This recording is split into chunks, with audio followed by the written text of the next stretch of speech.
저는 우리민족서로돕기운동 평화축구 코리아 사업국장 단가준이라고 합니다. 예, 이렇게 인터넷 통해서 만날 수 있어서 반갑습니다. 네, 그래서 오늘 우리 평화축구에 대해서 얘기할 건데요. 아마 여러분 중에 평화축구 잘 아시는 분도 있고 지금까지 잘 모르시는 분도 있을 텐데 평화축구에는 그 축구 방식 조율해서 어린이들이 다양한 게임과 체육 활동을 통해 통제된 환경에서 갈등과 협력 경험할 수 있는 프로그램입니다. 그다음에 그 프로그램에 발생하는 상황들은 평화 가치랑 연결해서 그거에 대한 논의 학생이랑 진행합니다. 그래서 주입식 아닌 참여식 평화교육 프로그램 한국에서 2013년부터 운영해 왔는데 이 프로그램은 훨씬 전 2001년부터 이스라엘에서 진행했고요. 그 후에 오늘 우리 함께하는 여러 개 다른 나라에서 프로그램 운영하고 있는데 그 각 나라에서 이 시민사회 어떻게 체육활동, 그 평화구축과 화해를 위해서 활용하고 있는지 우리 이제 듣고자 합니다.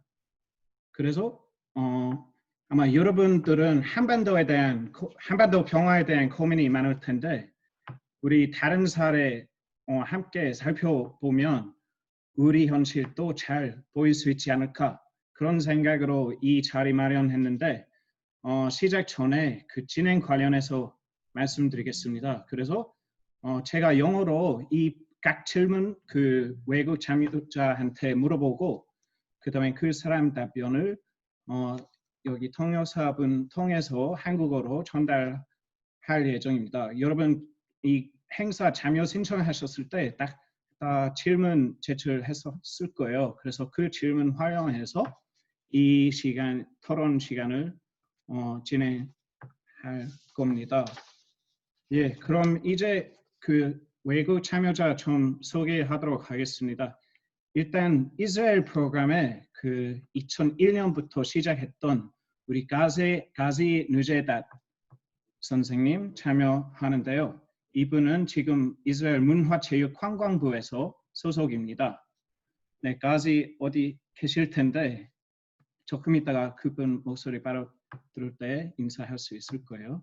네, 그다음에 북아일랜드에서 우리 조 더허티와 하고 케빈 더허티 참여했는데 이분 착각하지 마시고 이거 형제 아니고 그냥 아주 흔한 성입니다. 예, 이 두 분은 그 북아일랜드 축구협회 소속입니다. 예, 다음에는 누가 화면 공유했는데 그거 공유 좀 멈추면 좋을 것 같은데 잠시만요.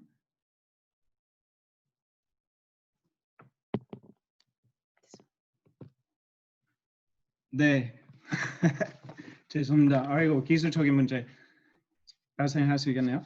네, 그럼 다음은 그 콜롬비아에서 제일 최근에 시작했던 평화체육을 통한 평화 프로그램인데 여기는 루카 올리베라하고 곤잘로 고메스 함께 참여하고 계시는데 이 두 분은 지금 콜롬비아에서 새벽 5시입니다. 그래 여러분에게 얘기 드릴 수 있도록 이른 시간부터 참여하고 있는데 그리고 브라이튼 대학교에서 몇 명 참여자 있는데 일단 그레임 스페이시 좀 참여하고 있습니다. 지금 우리 감비아 참여자 감비아 대표분은 참여하셔야 되는데 그분 급격히 장례식 하셔야 했어요. 그래서 감비아 옆에 있는 기니바사우로 어제 갔는데 아직 들어오지 않았습니다. 그래서 그레임 대신에 그 감비아 관련 질문을 답변하도록 할 건데요. 그레임이 2013년부터 2018년까지 매년 감비아의 프로그램에 참여했고 그 설립 과정에 아주 중요한 역할을 했습니다. 그리고 아마 1시간 뒤에 그 브라이튼 대학교 토머스 카터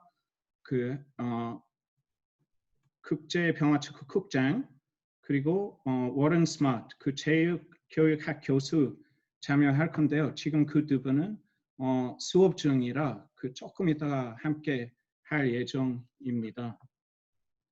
예, 그리고 우리 제일 중요한 분은 저희 통역사 그 정경숙 씨 네, 선생님입니다. 네, 안녕하세요. 네, 그럼 바로 첫 질문으로 시작하도록 할 건데요.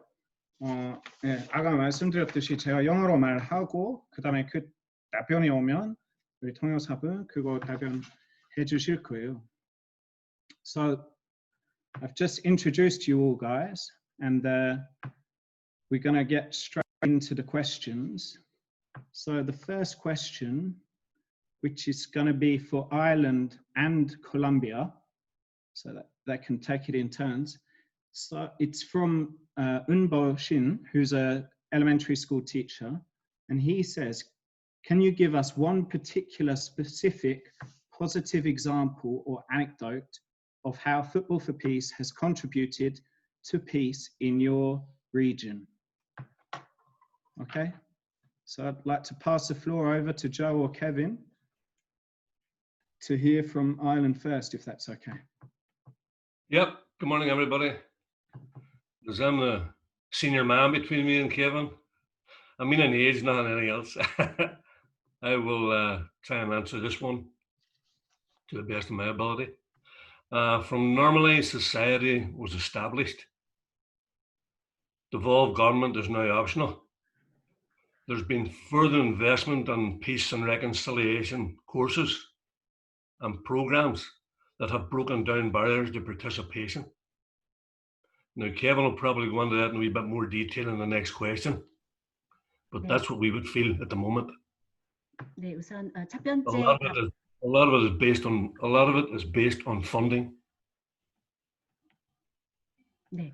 우선 첫 번째 질문에 대한 답변 먼저 드리도록 하겠습니다. 지금 여러분들 먼저 인사드렸고요. 지금 어느 정도 좀 사회가 안정화가 됐다고 제가 보고 있습니다. 그리고 이제 지자체 정권이 지금 들어서서 정상적으로 운영이 되고 있습니다. 그렇지만 이 평화와 또 화해의 그런 과정에 있어서는 아무래도 더 추가적인 투자가 필요할 거라고 생각하고요. 그런데 이러한 그런 투자라든가 이러한 프로그램 때문에 사실 장벽이 어느 정도는 많이 없어졌다고 제가 판단이 됩니다. 그리고 아무래도 어떤 것을 하기 위해서 다 펀딩이 내지는 자금이 필요하다고 생각이 되는데요. 좀 세부적인 내용은 저희 동료 케빈이 또 추후에 답변을 드리도록 하고 저는 여기에서 여기까지만 답변 드리도록 하겠습니다.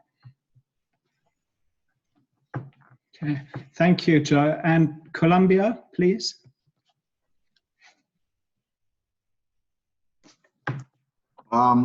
Well, in Chocó, on the Colombian Pacific coast, there is a marked choice of life linked with the armed groups and drug trafficking. Yes. Now, with the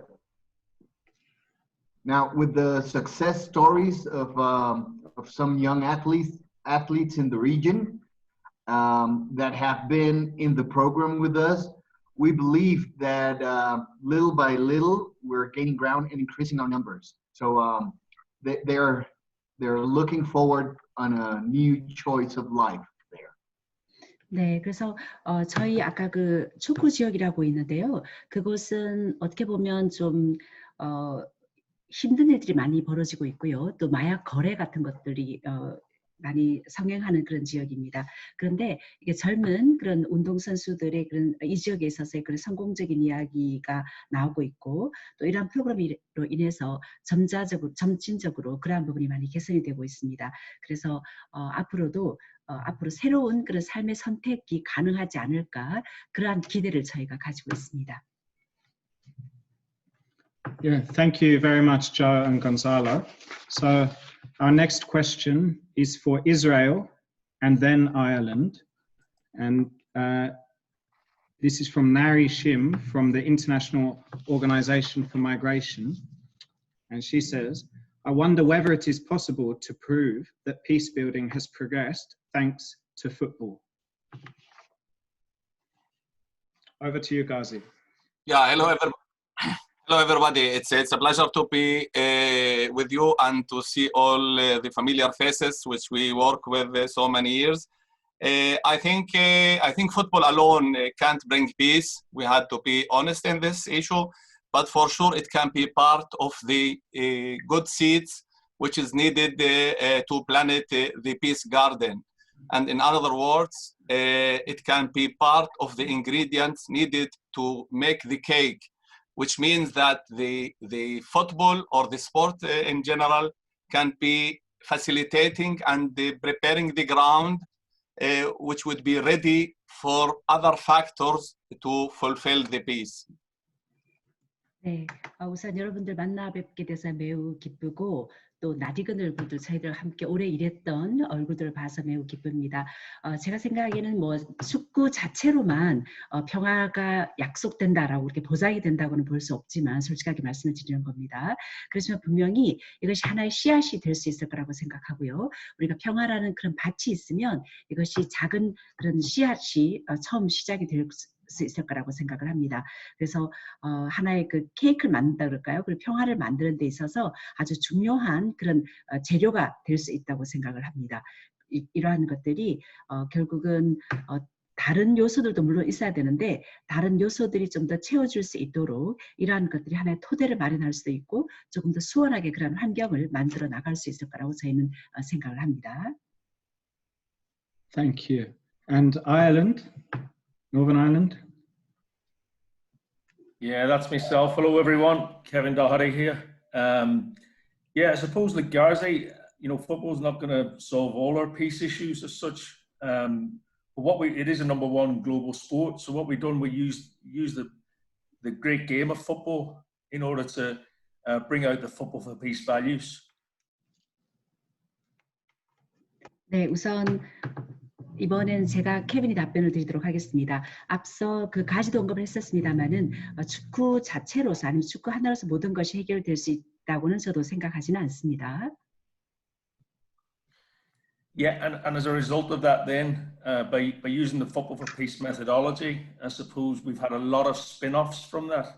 A lot of people sort of using other sports. It's gone to other sports such as rugby, hockey, and GAA, which is our native sport within Ireland. And then they have attempted as well to use the Football for Peace methodology within their sports. So it has been a catalyst to kick on for other peace programs within communities.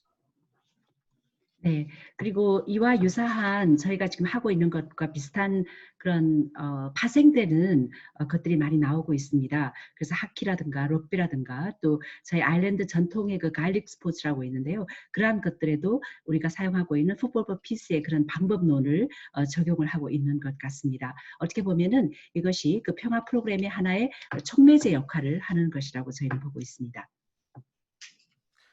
A couple of examples of that as well, folks, is within our own national governing body, the Irish Football Association.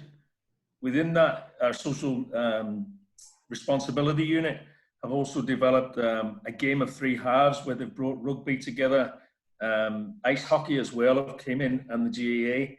And then they have peace programs in and around that, exposing people from different communities to different sports, traditional sports.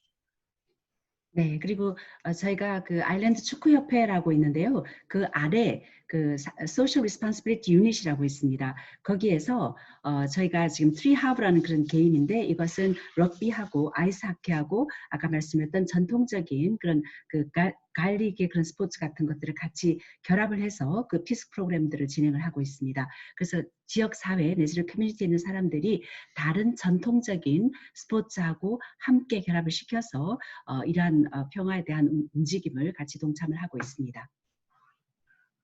And just to finalize, folks, even though these programs are good initiatives, I will put something out there. I don't think it's in the true spirit of what Football for Peace is. I think they've diluted the message a little bit from what we've done in Cologne and in Israel and in Brighton and in Ireland. So I would sort of put a red flag up there as well, but at least it's a start and it has been a catalyst for further peace programs.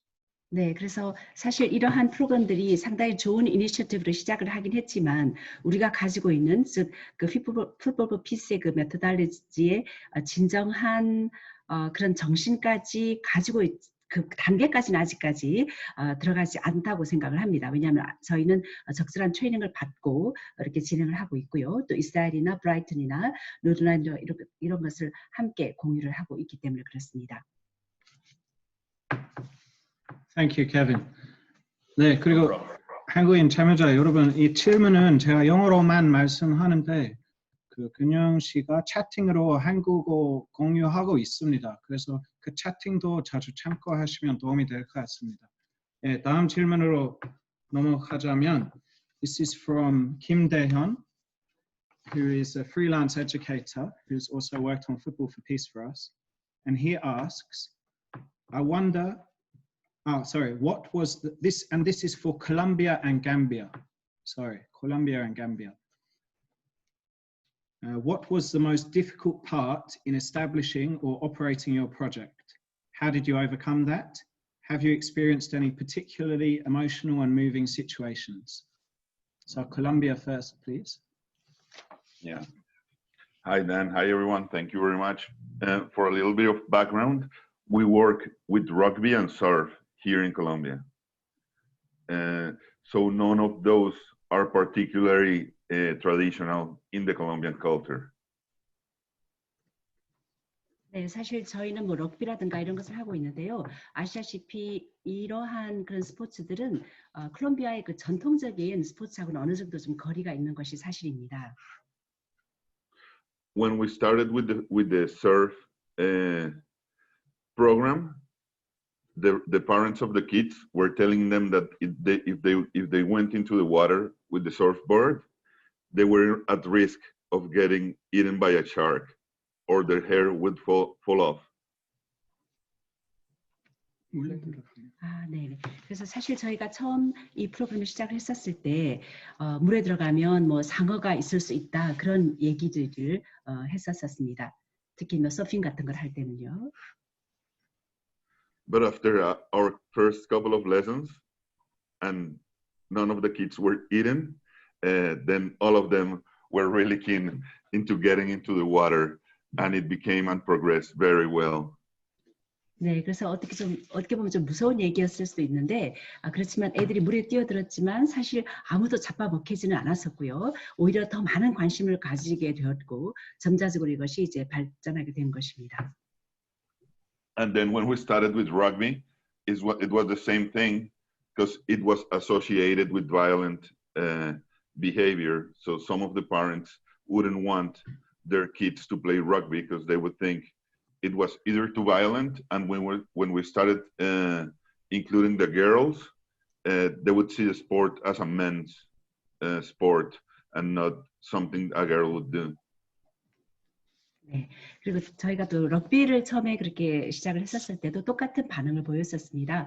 너무 과격하고 좀 심하게 좀 폭력적인 그런 행동이라든가 그런 동작까지 들어가야 된다고 생각을 했기 때문에 부모님들이 자식들한테 이걸 시키기가 좀 꺼린다 그런 태도도 보였습니다. 특히 뭐 아일랜드 그런 그 전통적 스포츠 같은 경우에는 여자애가 하기에는 너무 남자애들이 하는 건데라는 그런 반응도 보인 적이 있었습니다. And so basically what was most challenging when we started our programs were the parents of the kids, you know, the young community that was a little bit skeptical about letting their kids do something different, to have different outcomes, but at first they were reluctant to allow their kids to prove something new. 네, 그래서 사실 저희가 프로그램을 하면서 가장 힘들었던 부분이라고 한다면은 부모님들께서 특히 그 지역사회 부모님들께서 조금 뭔가 색다르고 좀 지금까지 하지 않았던 것들을 하는 것에 대해서 좀 주저함을 나타내고 약간 회의를 나타냈기 때문에 처음에 허용하지 않았던 그런 것들이 우리에게 장벽이었던 것 같습니다. Yeah, and in terms of one of the moving stories, there's a lot of them, but one of the kids that we started working at the beginning with rugby in near Bogota, he was like a really troubled kid. He was 16 and he looked like a 12-year-old kid. He was already shoplifting and doing some drugs when we started with him in the program. 네, 감동적인 얘기에 대해서 물으셨는데요. 사실 감동적인 얘기는 한두 가지가 아닙니다. 상당히 많긴 하는데 저희가 특히 럭비를 이제 보고타에서 처음 시작했었을 때 거의 12살짜리였는데 거의 16살쯤 보였던 아주 문제아 같은 그런 애가 있었습니다. 근데 마약도 하고 좀 그런 말썽이 있었던 그런 소년이었습니다.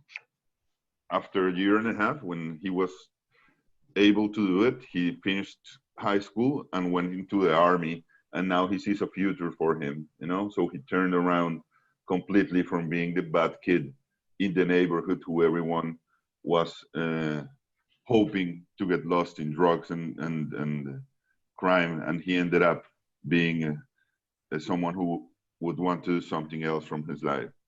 네, 그리고 아까 그 소년의 얘기를 조금 더 하자면은 이 소년이 한 1년 반 후에 열심히 이제 했고요. 그래서 무사하게 고등학교를 졸업을 하고 그 다음에 육군에 그 아미에 들어가기로 했었습니다. 그래서 또 다른 미래가 펼쳐질 수 있었고요. 어떻게 보면 하나 인생의 반전을 맞이했다고 볼 수 있습니다. 동네에서 뭐 마약을 하고 정말 말썽쟁이라고 그렇게 사람들에게 지탄을 받았던 소년이었는데 새로운 생이 그 소년 앞에 펼쳐진 것입니다.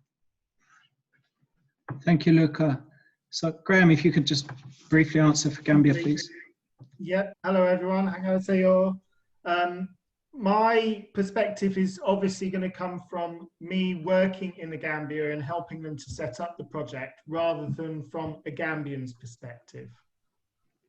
네, 우선 제가 답변을 드리긴 하지만 제가 이 프로그램을 감비아에서 처음에 같이 설립을 하고 운영을 했기 때문에 답변 드리는 것은 완전히 감비아의 그런 관점에서 말씀을 드린다는 것 다시 한번 유념해 주시기 바랍니다. One of our biggest issues, and Jack, who's on the call, will also recall this, is understanding what the conflict was in the Gambia. The Gambians knew what their conflict was, but for us to understand it, coming from a different context and realizing how deep the conflict goes between the different ethnic groups or tribes and how it's ingrained in the politics of the country was really significant.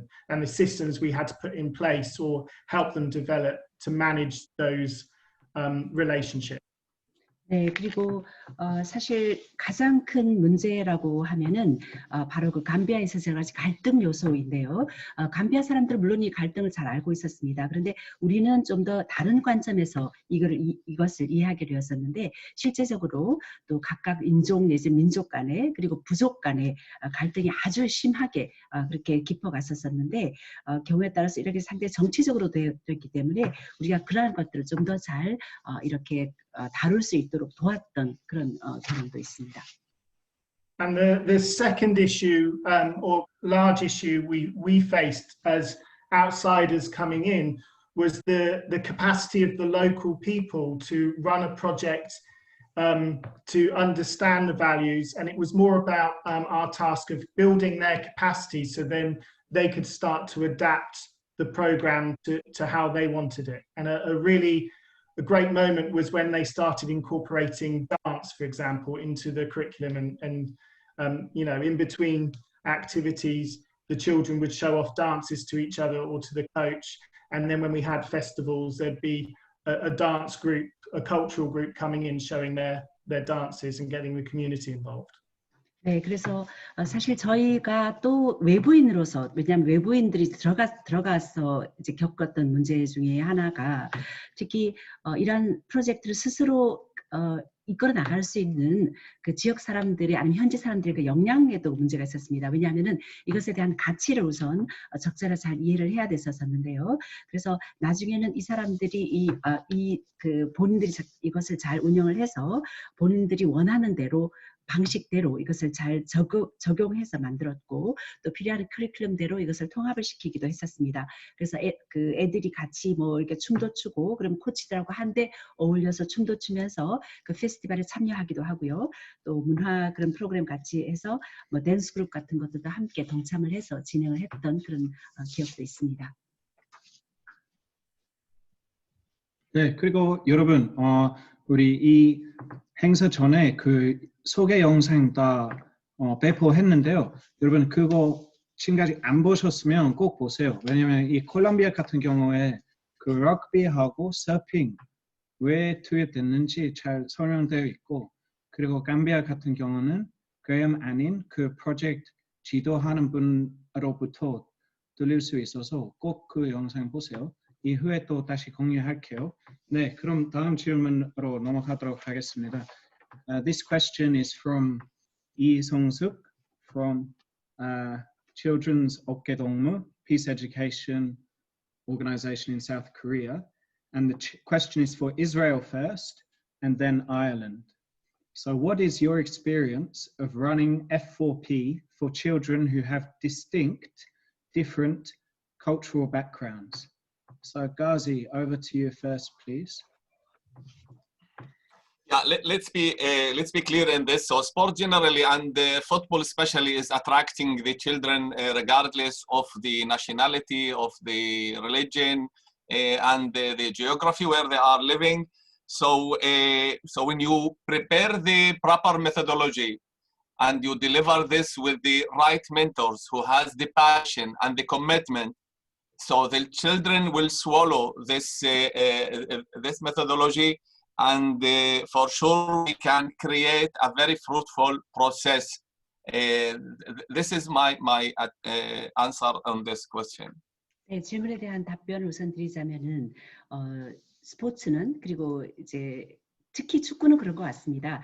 전 세계 애들이 어느 국적을 막론하고 또 어떤 종교가 있는지 막론하고 애들 한데 불러 모을 수 있는 그런 힘이 있다고 생각을 합니다. 그리고 적절한 방법으로 이것이 사람들에게 제공이 될 때 특히 아주 열정을 가지고 혼신을 다하는 그런 멘토들이 있을 때 더욱더 잘 전달이 되고 또 적절한 방법으로 이것이 잘 받아들여진다고 생각을 합니다. 그렇게 함으로써 매우 뭐라 그럴까요? 아주 결실이 좋은 그런 과정을 우리가 만들어낼 수 있을 거라고 생각합니다.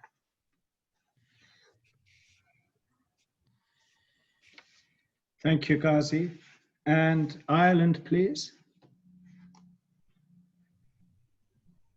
Me again, folks. Well, again, we were somewhat different, where there'll be similarities with our children that we work with in Football for Peace Ireland. They would have maybe similar backgrounds. They'd be all Christian. The only difference would be the religion. Some would be Protestant, some would be Catholic. As regards the football being the common denominator, Protestants would maybe be more inclined to be playing rugby, whereas Catholics would be more inclined to maybe play Gaelic and football. But generally speaking, they would all have a love for football somewhere along the line. 네, 보면 현재로는 좀 비슷한 부분들이 상당히 많이 있는 것 같습니다. 대부분의 이제 워킹 클래스 백그라운드를 가진 그런 사람들도 있고요. 근데 이제 그 종교 면에서 보면은 보통 그 기독교의 쪽에서는 이제 축구를 많이 하는 경향이 있고, 또 아니면 천주교 같은 경우는 게일릭이라든가 아니면 럭비를 좀 많이 하는 그런 경향이 있긴 합니다. 그런 부분에서 조금 차이가 있긴 하지만요. Thank you. When Football for Peace Ireland kicked off, the children we would have worked with, you know, well, it was normally in society more or less. Troubles had more or less ended for a few years. But the children still would have been wary, even some adults, of moving into different areas. 네, 그래서 평화 협정을 하고 나서 이제 그 전체적으로 좀 긴장감이 많이 덜해진 그런 사회적인 그런 부분도 있습니다. 그렇긴 하지만은 아직까지도 뭐 다른 쪽을 좀 무서워하는 그런 분위기도 존재를 하긴 합니다. In our opinion, the children that we worked with, who were wary of different areas, some of them may not even have been in the Republic of Ireland, but this was probably due to an adult perception rather than the child's perception, and that's what we were trying to break down. And I think the video at the end of our program that was shown, for those of you that seen, you know, the teachers themselves were able to say that there were barriers broke down. 네, 그래서 사실 그 어린이 같은 경우는 편견 같은 것이 없지만 오히려 어른들의 그런 인식을 자녀들한테 좀 심어주는 그런 경향이 있었던 것 같습니다. 저희들하고 같이 이렇게 하는 어린이들 같은 경우는 우리가 가르치는 대로 상당히 잘 따라오고요. 이런 것으로 인해서 많은 장벽들 같은 것들도 무너질 수가 있었습니다. I don't know if Kevin wants to add any more to that, but I think I would cover it. 네, 그래서 제가 일단 답변을 드렸고요. 케빈이 또 추가로 답변 드릴 거 있으면은 하셔도 좋습니다. Okay, great. Thank you very much, Joe and Kevin and Ghazi. So we'll move on to the next question. Dan, Ghazi wanted to add Excuse me, something. Dan, can I add something? Cool, sure. Yeah, sorry. I think we miss a major factor in a proper process that we need to promote, especially as I mentioned, in divided and especially in communities with the distinct backgrounds where you have the difference. I'm talking about the neutral mediator, the mediator who can be the bridge between the two population, the two groups, who can facilitate and can be the factor through whom we can build most of the process, especially in the beginning when you need all the Football for Peace methodology connected to the values, which you can bring them through a neutral, and I'm insisting on the word neutral mediator or agent. It is the change agent in other descriptions. Thank you. 네, 그리고 저희가 하나 빠뜨린 요소가 있어가지고 제가 추가로 말씀드리겠습니다. 사실 저희는 이렇게 많이 이렇게 나누어진 내지는 이제 분단된 그런 형태라고 볼 수가 있는데요. 근데 어떻게 보면 저희는 중재자의 역할을 하면서 서로 각기 다른 그런 그룹의 가교 역할을 해야 되지 않을까 생각을 합니다. 그래서 가장 중요한 건 제가 처음에 이제 이런 피스에 대한 그런 가치를 강조를 하면서 매우 중립적인 중재자의 역할을 잘 이루어 나가야만 된다고 제가 특히 강조를 하고 싶습니다. Thank you, Ghazi. So our next question is from Park Song-yeol from the Ministry of Unification. And this question is for, the next question is from Gang Bin. And this question is for Gambia. So Graham, if you can just briefly speak about this. And it's, how do they overcome issues with regards to gender equality, especially in the case where sometimes girls in particular don't have confidence to participate in sports?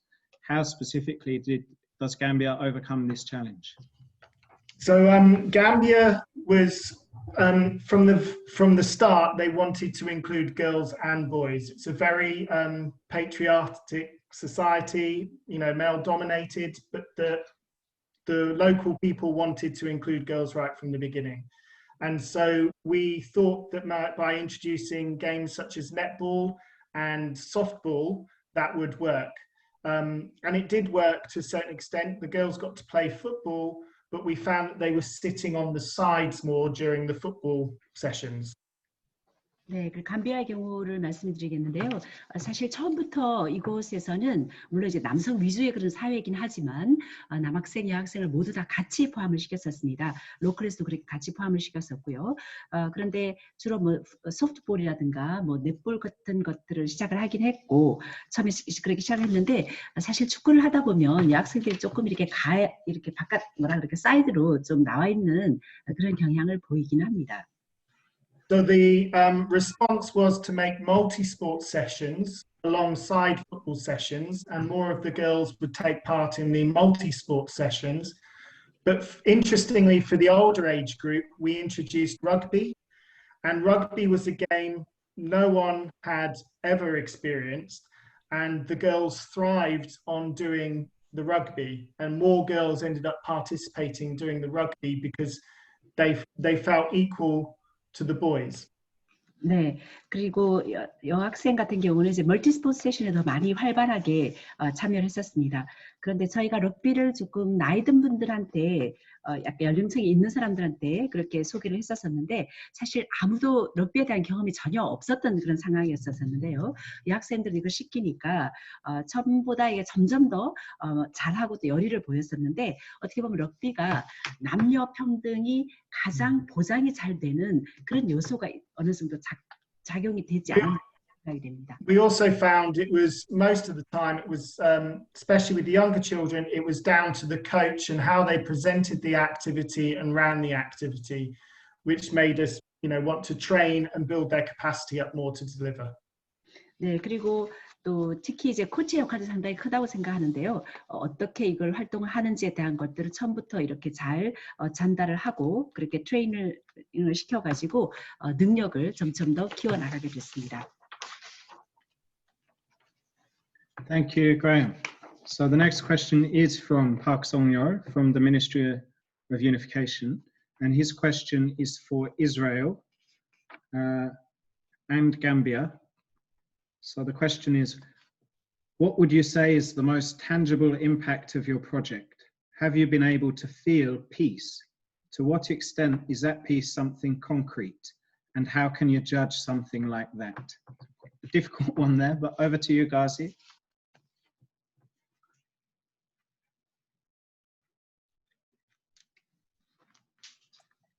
Yeah. First of all, we have to understand that for the majority of the children who participate in our project, most of them, this is their first time, whether this Jewish children who meet Arab children and vice versa. So through this, we need to think deeply and sensitive, in a sensitive way, how this meeting will be reflected on them. So in our thinking, I think through the project they can be exposed to a new tradition, a new culture, a new environment, because through the Football for Peace and later after that through the Sport for Life, you have one group need to visit the community of the other. The Jewish community need to visit the Arab community. 네, 우선 우리가 먼저 이해를 해야 되는 부분이 사실 대부분의 어린이들이 이런 프로젝트를 했었을 때 처음 시작했었을 때요. 아랍 쪽은 또 유대인 쪽을 아니면 유대인은 또 아랍 쪽을 이렇게 같이 만나는 게 거의 처음이었었습니다. 근데 이를 통해서 이제 우리가 이런 같이 만나게 되는 것들이 그 사람들한테 어떻게 반영이 되고 또 어떻게 생각이 되느냐를 우리가 좀 민감하게 생각해야 되는 부분도 있었었는데요.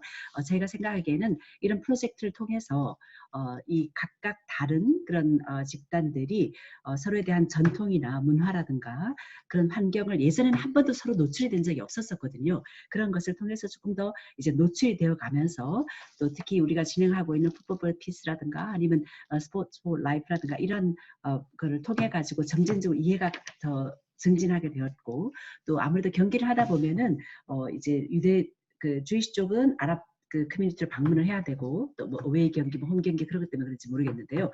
어쨌든 서로 방문을 해야 되는 그런 상황이 점차 더 많아지고 있었습니다.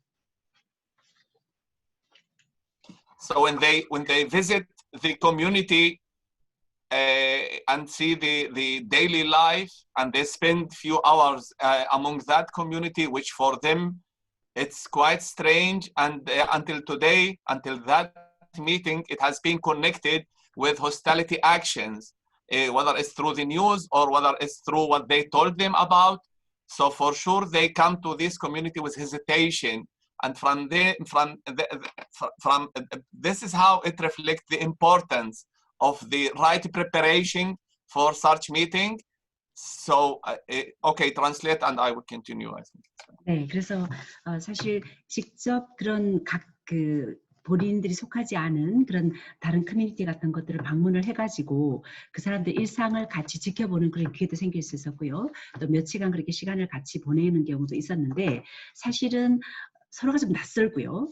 아직까지는. 그렇기 때문에 약간 적대감을 보이는 그런 경우도 가끔 있었습니다. 이것이 뭐 뉴스를 통해서 들었건 아니면 어떤 사람들의 뭐 얘기를 통해서 들었던 것 간에 그래서 어쨌든 기본적으로는 약간 주저함이 있었긴 했었습니다. 그렇기 때문에 저희가 이런 그 만남이 있을 때는 이에 대해서 적절하게 준비 작업이 상당히 필요하다는 것을 느끼게 되었습니다. So the impact of the project would be especially reducing the worry, the fear, and the hostility between the two populations. This is in the first point.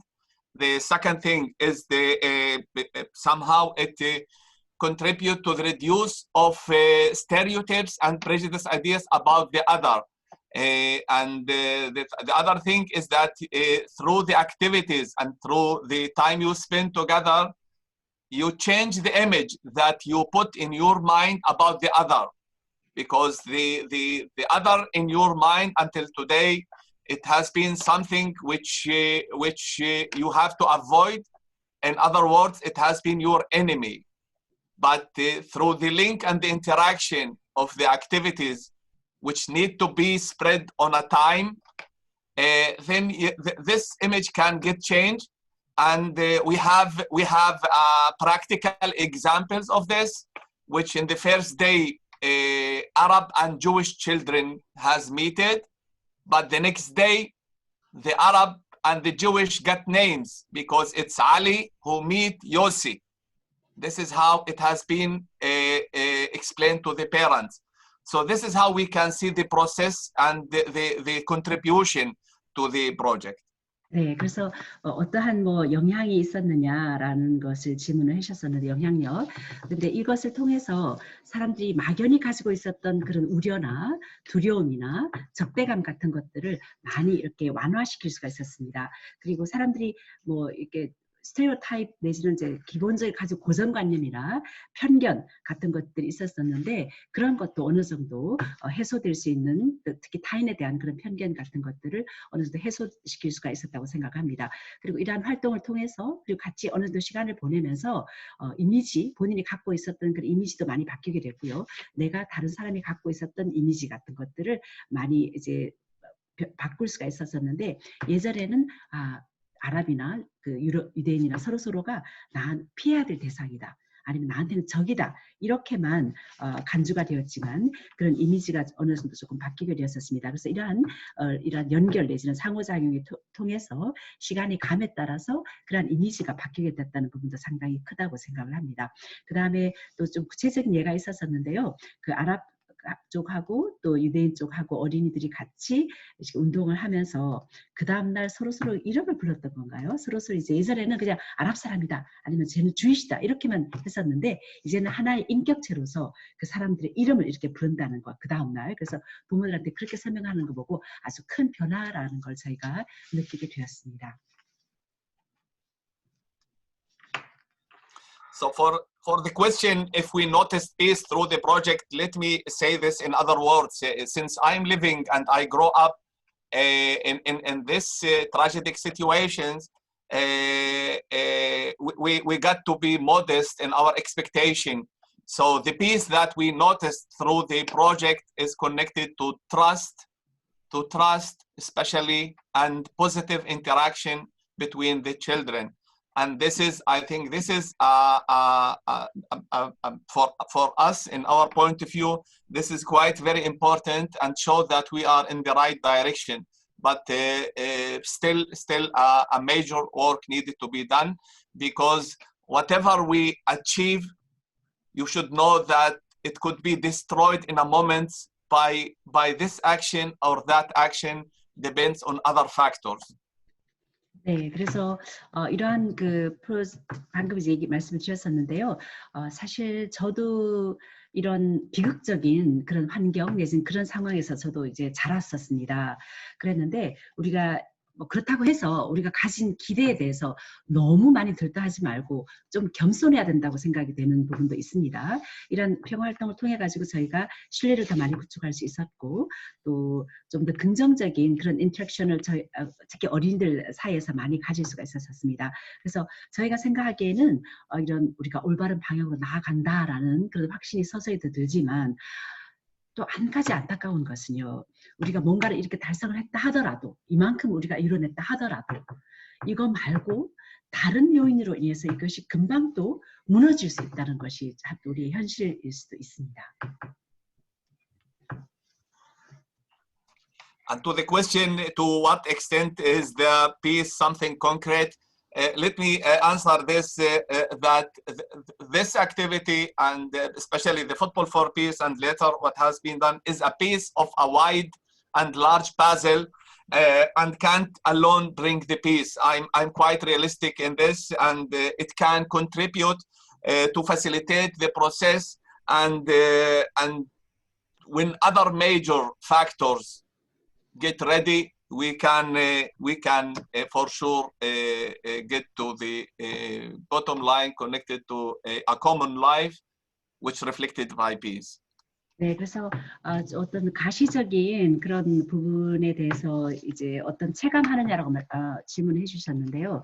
아까도 언급했지만 사실 이 자체로서만 결코 우리가 평화를 가져올 수는 없습니다. 이거 하나로서는. 그렇기 때문에 저 좀 현실적인 사람이라서 그런지는 모르겠는데 그렇지만 분명히 말씀드릴 수 있는 거는 이것을 통해서 어느 정도 그 분위기를 조금 더 부드럽게 내지는 좀 원활하게 만들어줄 수 있다는 것은 확실하다고 생각합니다. 그렇지만 이거 말고도 다른 아주 주요한 그런 요소들이 다 좀 갖추어져야만 우리가 원하는 방향으로 나아가지 않을 수 있을까 그렇게 생각합니다. Thank you. Graham, very briefly on behalf of Foundations.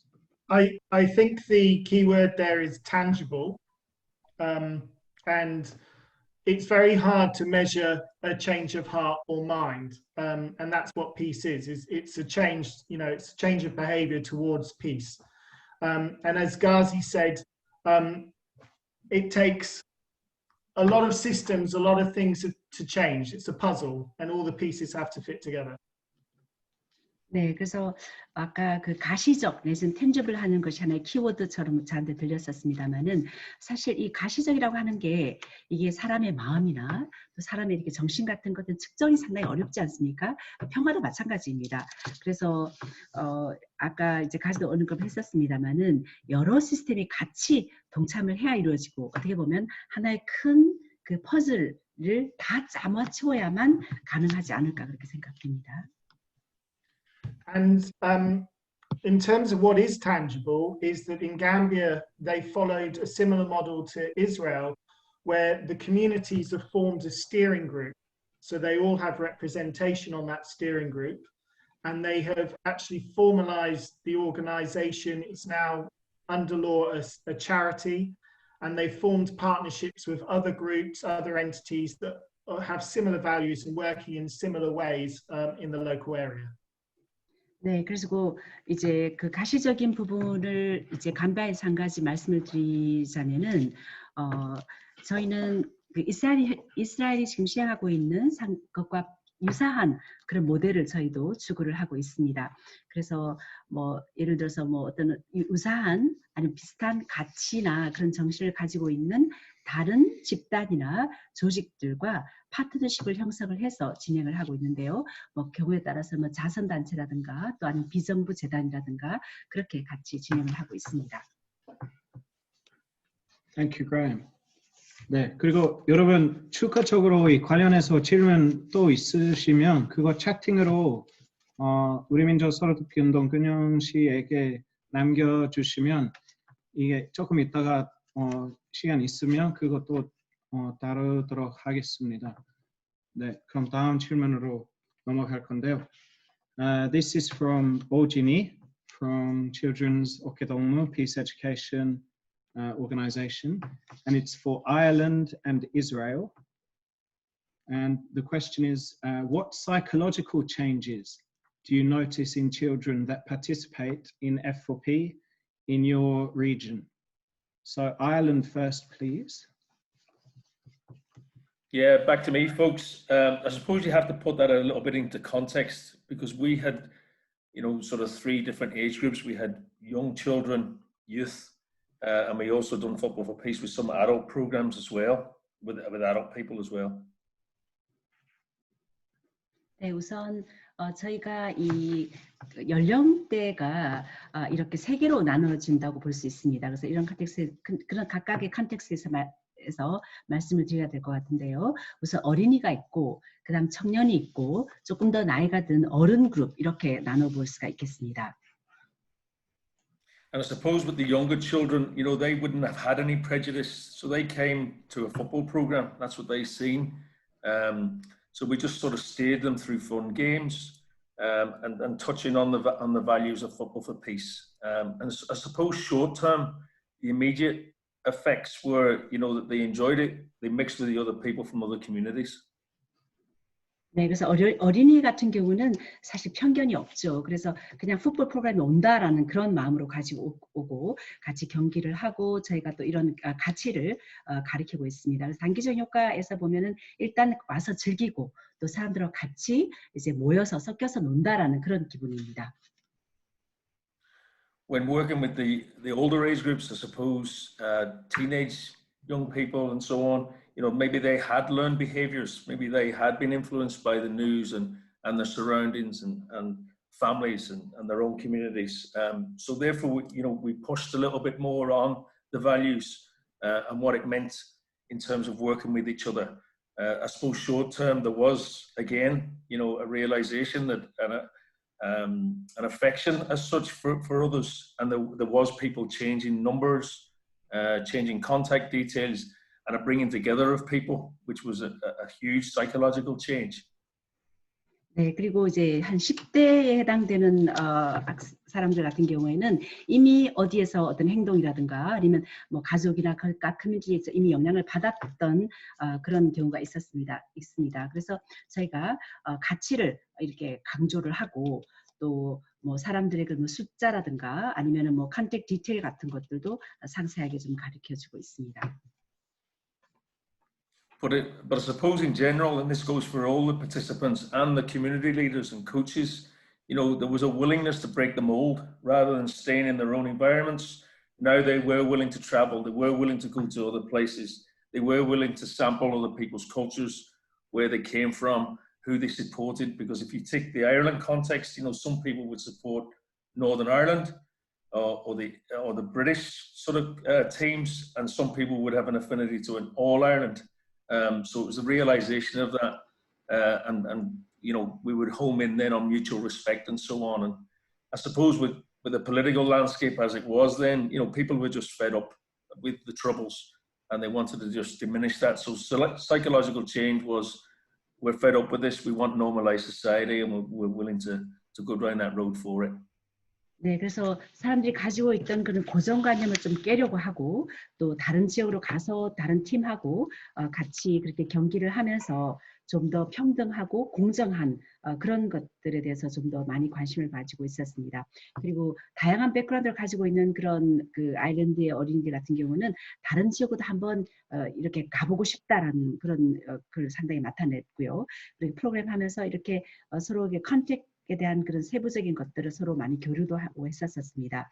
그리고 서로 존중하는 그런 마음을 더 많이 갖게 됐었고 예전에는 상당히 문제가 많은 그런 지역이 있었습니다만은 그런 것들이 점차적으로 안정되어 가는 것도 많이 봤고 그런 것들이 하나의 그 변화가 아닌가 생각합니다. 왜냐하면 사람들이 정말 갈등에 정말 지쳤었거든요. 북아일랜드하고 또 그 아일랜드 공화국하고 서로 그런 갈등이 많이 있었기 때문에 그렇습니다. And just lastly on that, folks, we sort of tested that. You know, we did produce surveys before the program and post-program, and we did notice the change in that. What would be interesting, though, would be to see another survey, maybe 10 years on, 15 years on, to see if we have, you know, had a complete change in how, you know, how people who participated before are living their lives now and how they see the world. So it would be good to have a survey, you know, to bring them all back and see where they are now. 네, 그래서 사실 이렇게 프로그램을 시작하기 전하고 후하고 그런 서베이 같은 것, 조사 같은 것을 해서 테스트할 필요가 좀 있다고 생각합니다. 그래서 10년 후에는 어떨까, 15년 후에는 어떨까. 왜냐하면 제가 그때 그런 조사를 하긴 했었거든요. 근데 다시 한번 그 해야 될 필요가 있다고 생각합니다. 그래서 사람들의 가치에 대한 생각이 어떻게 바뀌었는지 그런 것들을 보고 또 뭐 인생 내지는 삶에 대한 뭐 시각이 어떻게 바뀌었는지도 저희가 궁금하긴 합니다. Thank you. Thank you, Kevin. And Ghazi, please.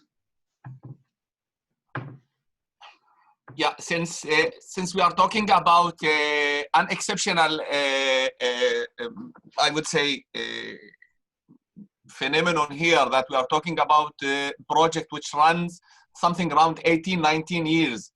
We begin with Football for Peace somehow in the 2000, 2002, and today we are 2020, and it's something I would assume it's not something familiar with intervention projects. So the influence can be reflected in both in the past of what has been with Football for Peace, with the children who has been involved, and somehow in some stations I could meet their parents. Part of them today is grown up, and as you know, according to the law in Israel, any youth who get to the age of 18 need to go to the army for 3 years. So try to imagine the process that we begin with most of such children in the north, who has been children, and then they grow and they go to the army. After that, they go to the civil. So the reflection of what they get connected to the values in several aspects, it has been reflected in practically even. And I will tell a story about this. Yeah, you can translate and I will continue. 네, 저희는 조금 그 예외적인 그런 곳이기도 하고, 그래서 예외적인 그런 현상이라고 생각합니다. 저희가 프로젝트는 사실 저희가 2000년 그리고 2002년도에 시작을 했었고요. 지금이 2020년이지 않습니까? 그런데 아마도 어떻게 보면 좀 인터벤션 하는 게 좀 낯설었다고도 볼 수가 있겠습니다. 그래서 과거에 이렇게 참여했던 그런 그 참여자를 만날 수는 있었었는데, 여러분 아시는지 모르겠지만 이스라엘은 18세가 되면 국방의 의무가 있어가지고 3년 동안 그렇게 군대를 가야 되거든요. 그래서 그러한 배웠던 그런 가치를 함께 거기서 연결을 할 수도 있을 거라고 생각합니다. 풋볼 피스에서 했던 것들을 하나의 좋은 그 경험이 되지 않을까 생각이 됩니다. So just to mention this, that through the observation in the past with what happened with Football for Peace and in the last few years with Sport for Life, when you look at the engagement between the children, so you can for sure through, especially when you do the activity through the year, you notice the friendly interaction, the trust between the children, and the friendship which is formed, and which lead to even visits between the parents. Unfortunately, this is happening with few numbers, but it happens, and this is show kind of I would say that psychological change which can affect their future in this aspect. 네, 그리고 저희가 이렇게 관찰한 바에 따르면은 풋볼 포 피스나 아니면 그 스포츠 포 라이프에 이렇게 참여한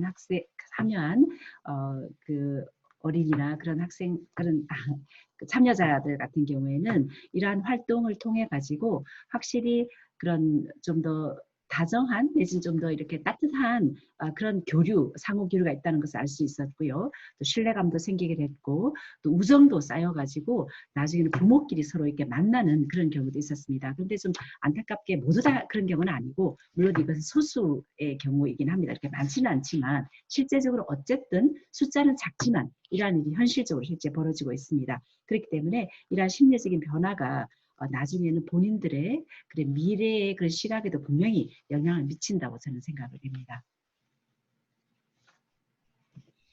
You know, this influence can be measured through several ways.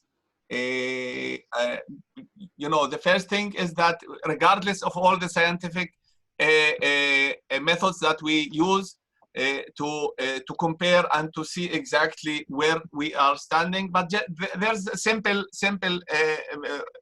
ways to measure this.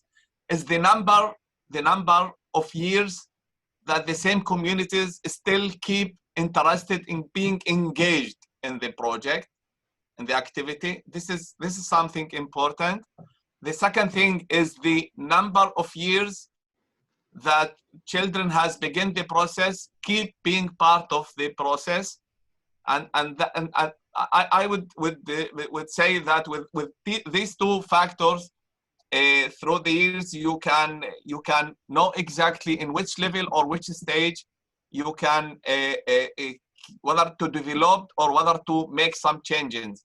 In my opinion, since the main aim here is to deliver manners and values, so you have to keep the aims, but especially to keep the methodology in the same direction. 네, 그래서 물론 이제 측정은 여러 가지 밖에 영향을 어떻게 우리가 측정할 수 있냐, 물론 여러 가지 방법으로 할 수 있겠죠. 뭐 과학적인 방법으로도 할 수 있겠지만 어쨌든 지금 현재 상태하고 뭐 또 그 비교를 할 수 있는 거라고 생각이 드는데요. 간단하게 이걸 테스트할 수 있는 몇 가지 요소를 말씀을 드리자면은 일단 그 커뮤니티 내에서 내진 지역사회 내에서 이 프로그램에 대해서 꾸준히 참여한 그런 기간, 그러니까 몇 년 동안 했는지 그게 하나의 그 반증 내지는 증거가 될 수 있을 거라고 생각하고, 또 두 번째는 이러한 어린이들이 아니면 그 자녀들이 꾸준히 이 프로세스에 동참하고 있는 그 연도라 그럴까요? 그런 기간이 바로 그 측정의 두 가지 중요한 요소가 된다고 생각을 합니다.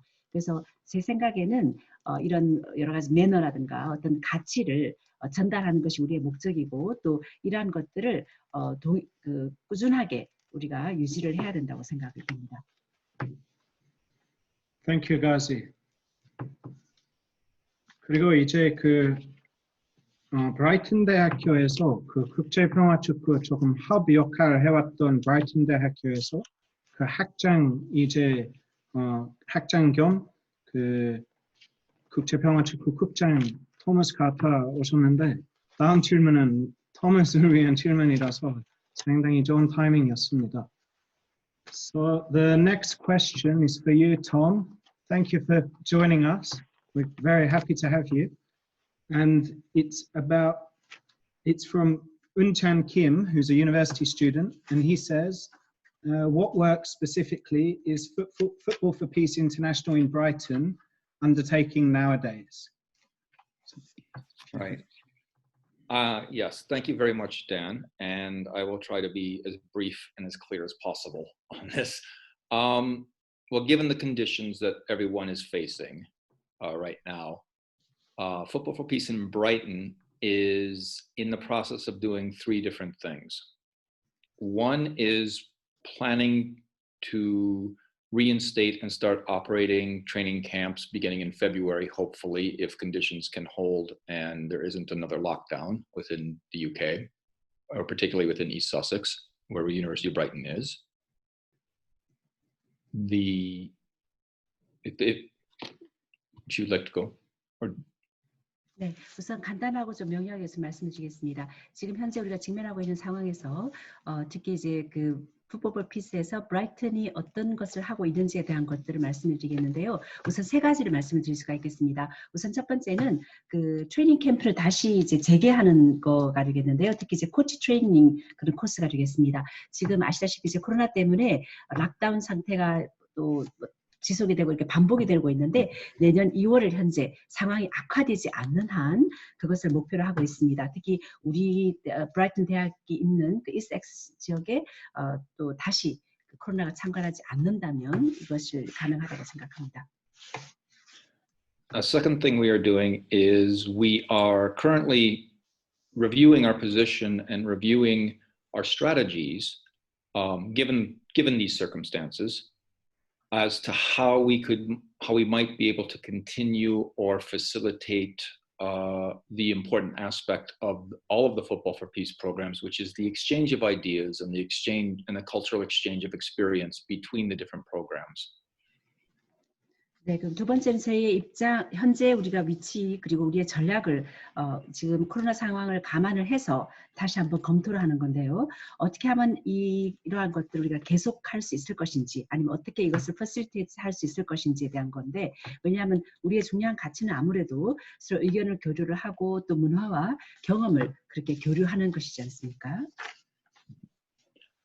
And the third thing we are doing currently is we are reviewing and looking at our pedagogy, and both in the ways we deliver it and also then alternative means in which that training program might be delivered given the circumstances we are in now, and also how it might be done so that that the training program might then lead to some sort of potential university accreditation or other professional certification beyond the Football for Peace organization as well. 네, 그래서 현재 세 번째로 저희가 검토하고 있는 것들이 이제 교육 과정과 연관되는 부분이 되겠는데요. 현재 제가 트레이닝 그 캠프나 이런 프로그램들을 제공하고 또 혹시 어떤 대안이 있는지에 대한 것도 함께 고민을 하고 현재 이제 고려를 하고 있습니다. 단순히 이제 풋볼 포 피스에 대한 그 프로그램을 넘어서서 대학의 어떤 인정을 한다라든가 그런 뭐 학 과정까지도 저희가 현재 고려를 하고 있는 상황입니다. That's what we're doing. 네, 그래서 간단하게 저희가 하고 있는 일에 대해서 말씀 주셨습니다. Thank you very much, Thomas. Tom. Yes. So, move on to the next question. 여러분 모든 질문에 답변 못할 수도 있는데 일단 그냥 계속 진행하도록 하겠습니다. The next question is from Park Ji-eun, and it's for Colombia, Ireland, and then Israel, please. And the question is about cultural exchange. So, do you think that cultural exchange has value and helps in the mediation of conflict? What do you think is a prerequisite to make cultural exchange a success in your country? And what examples of success from cultural exchange are there? Please, Colombia. Well, I believe, or we believe, that cultural exchange is a great tool. Communities here in Colombia that live in a state of vulnerability and abandonment by the government, just by them seeing, hearing, and interacting with people from other parts of the world and their own country, is taken with a great appreciation and has a deep sense of, I am special for someone. That's what they're getting back from it. 네, 그래서 문화 교류는 상당히 뛰어난 툴이라고 생각을 합니다. 솔직히 말씀드리면 이쪽의 그런 지역사회 내지는 커뮤니티는 정부에 어떻게 보면 좀 소외가 됐다 그럴까요? 상당히 취약한 그런 계층이기도 합니다. 그런데 지금 다른 그런 집단이나 또 다른 세계하고 함께 이렇게 상호작용을 하는 것에 대해서 매우 감사함을 느끼고 있고, 또 마음속으로는 나는 누군가의 좀 특별한 존재다라는 것을 느끼게 할 수 있기 때문에 그렇습니다.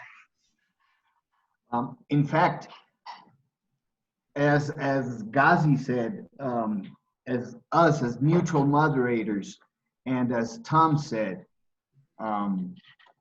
cultural exchange and their interaction and the exchange of just knowledge for us is quite important, just by the fact that we are foreigners in our own country when we go to these communities and work with them. When we are in the coasts of, at the Pacific coast of Colombia, we work with communities of Afro-American communities, we work with the indigenous communities, and it's all about an exchange of knowledge and the willing to learn from the other side. Learn their traditions, learn their cultures, and try to just kind of start placing our rugby for peace and football for peace methodology with what's going on in every single context. Yeah, please go ahead. 그리고 앞서 그 가지도 그 답변하면서 강조를 했습니다마는 우리는 아주 중립적인 중재자 역할을 해야 된다고 말씀하셨었고요. 또 아까 털께서는 뭐 이렇게 문화적인 교류나 또 지식적인 그런 교류가 상당히 중요하다는 것도 강조를 해주셨습니다. 사실 우리가 우리 사는 곳을 벗어나서 다른 곳에 가면 다 외국인이지 않습니까? 그리고 사실 콜롬비아 이쪽에서 보면은 어떤 지역에서는 좀 아프리칸 아메리칸 흑인들이 많이 거주하는 지역도 있고 또 아니면 원주민들이 많은 사는 그런 동네도 있습니다. 그리고 우리가 항상 새로운 것을 갈 때마다 뭔가 새로운 것을 배우기 때문에 거기에 지식의 교류가 생겨나는 것입니다. 그래서 서로가 서로에게 뭐 뭔가 전통에 대해서 배울 수 있고 문화에 대해서도 배울 수 있는데 우리가 가지고 있는 기본적인 가치, 즉 풋볼 포 피스나 아니면 그 스포츠 포 라이프에 대한 그런 기본적인 가치 그리고 이러한 그 방법론이 모든 그런 컨텍스트에 똑같이 적용이 될 수 있다고 봅니다. And for me, a prerequisite to make the cultural exchange a success is just the willing of learning from the other, learning from the one we have in front, learning from the context, from the people, from the traditions, and it's all about willing. So and you can see it, and the next part of the question which is a success, a story, or from that cultural exchange here is just the growth of rugby and surf in Colombia, where these two sports are quite alien to our culture, where football is the main sport. So when you see the numbers and the people which are willing just to learn and getting into the program, you see that there's something different. There's a change in what we think and what people are thinking about, and they see that there's something special there for them. I don't know if Lucas wants to say something else. 네. 그래서 아까 이제 그런 문화 교류를 강조를 하셨는데요. 사실 이렇게 문화 교류에 있어서는 또 전제 조건이랄까 그런 것들이 있습니다. 우선 다른 사람으로부터 아니면 다른 그런 그런 커뮤니티로부터 뭔가 전통이라든가 그런 것을 배우려고 하는 기본적인 의욕이라든가 그런 의지가 바탕이 되어야 된다고 생각합니다. 그리고 저희 성공 스토리 같은 것들도 있긴 합니다만은 이런 문화적인 교류를 통해서 지금 현재 그 럭비나 사실 서핑 같은 것들은 전혀 콜롬비아의 전통과는 좀 거리가 멉니다. 좀 외국적인 그런 요소가 상당히 강한데 그런데 사실 콜롬비아 같은 경우는 축구가 아주 강세이지 않습니까? 그런데 이제 많은 사람들이 기꺼이 이런 프로그램에 참여하면서 배우려고 하고 적극적으로 이렇게 활동을 해나가고 그러면서 이제 뭔가 기존의 그 사고방식에 서서히 변화를 느끼게 되고 또 뭔가 다르다. 그리고 뭔가 이것이 특별하다는 것을 깨닫게 되는 것 같습니다. Yeah, like having other people here, being able for our communities to see how we do it and what we do, it makes a big impact on the people we work with. They still remember Jack. They still remember Thomas in Chocó. They still remember Gary's jokes. So it's all part of the big, of the big rugby or football for peace community. It's great for them to be able to experience, and for us too, of course, what other people's doing and how alike we are, how everyone shares the same interest and shares the same passion and willing to do and change things. So that's why cultural exchange is great, and it helps a lot of what we do. 네, 그래서 저희 실제 그 커뮤니티에 있는 사람들이 우리가 하는 것을 우리가 뭘 하는지를 보고 우리가 또 어떻게 하는지를 함께 보면서 이것이 우리와 같이 일하는 사람들에도 크게 영향을 줄 수 있는 것 같습니다. 사람들이 실제 그 잭을 기억을 하고 있고요. 또 초코의 그 토마스도 잘 기억을 하고 있습니다. 그래서 이러한 그 럭비 포 피스나 아니면 풋볼 포 피스와 같은 이러한 것들이 그들에도 상당히 좋은 경험이었고 저희들까지도 이것이 함께 전달이 되고 있습니다. 그래서 다른 사람이 뭘 하고 또 어떠한 방식으로 하는지에 대해서 사람들에게 관심을 보여주고 또 그런 관심을 함께 공유를 하고 또 적극적 열정을 가지고 그렇게 일을 하다 보면은 본인 여러 가지가 변화되는 것을 느낄 수가 있고 또 우리 입장에서도 많은 도움을 줄 수가 있는 것 같습니다.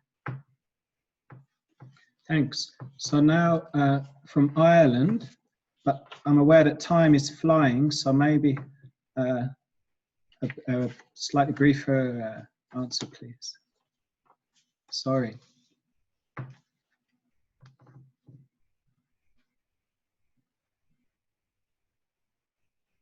Ireland? Sorry, yeah, do you want me to go? Sorry, Joe, I thought you were going there. Yeah, it's just struck me, folks, about and what we probably we underestimate is that the professional development that our volunteers are exposed to. You know, them life skills of exchange visits, learning about other cultures. I mean, and especially because it's young people coming out of university. You know, that's our leaders for tomorrow, and for them to be able to go away, sample all that, and bring it back and be innovative then in their own environment, has huge benefits, you know, for their own communities. 네, 그래서 사실 저희는 여기 보면 이제 volunteer이 상당히 많이 있는데요. 서로 다른 곳을 서로 이제 직접 가보면서 많은 것을 교류하고 또 느낄 수가 있습니다. 젊은 대학생들도 있는데 이러한 사람들이 바로 미래의 지도자의 역할을 할 사람이라고 생각하고 이들이 본보기가 되고 또 본인이 속한 그런 지역사회 내지 환경에서 이런 본보기가 된다면은 이것이 아주 큰 그런 베네핏이 아닐까 생각이 됩니다. Having said that, though, folks, I still think there should be a prerequisite for anybody going on cultural tours, so they not only understand the game a little bit or whatever they're teaching, but understand mediation, you know, conflict resolution, you know, workshops in and around that, because that's what I found when I was in Cologne and in Israel. You were nearly the referee in sort of little spats between different communities, and you were able to, you know, hold a balanced view and maybe discuss how they could sort things out among themselves, which is another part of the role as being that neutral moderator, I suppose.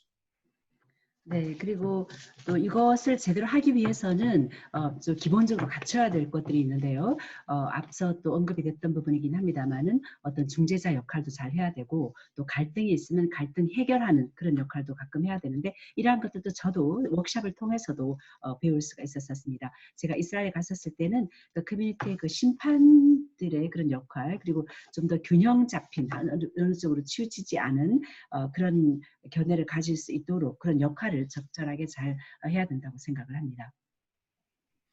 And just finally, lifelong friends and acquaintances cannot be underestimated. It's great to see so many people that we worked with before on the call.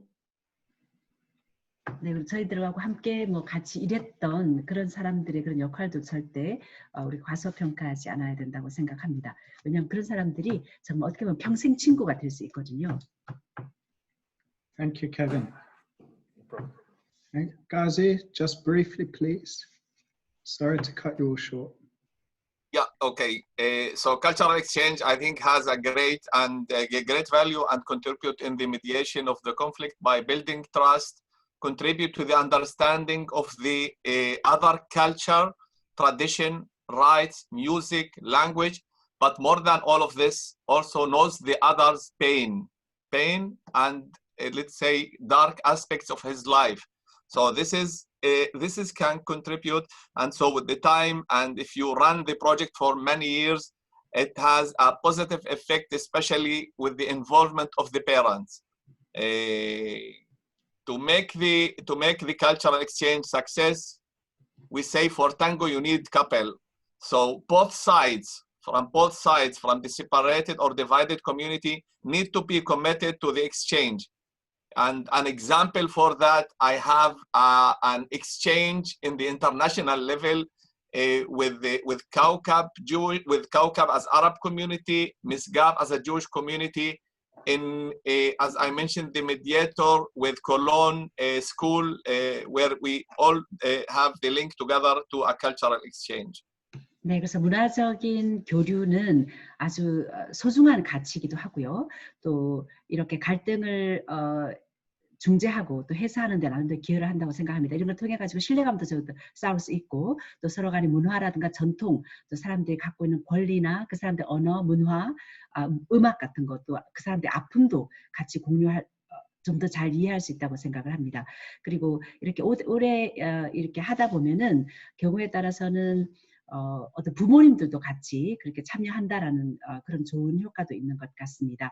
그래서 사실 저희가 서로 문화 교류를 하는 데 있어서 저희가 아랍 쪽은 이제 쿠캅이라고 하고요, 또 주이시 쪽에서 미스갑이라고 하는데 쾰런 쪽에서 이제 하나의 미디에이션이 돼가지고 세 쪽에서 독일의 쾰런 쪽이었던 것 같은데요. 거기서 같이 이제 세 군데가 같이 교류하는 그런 경우도 있었습니다.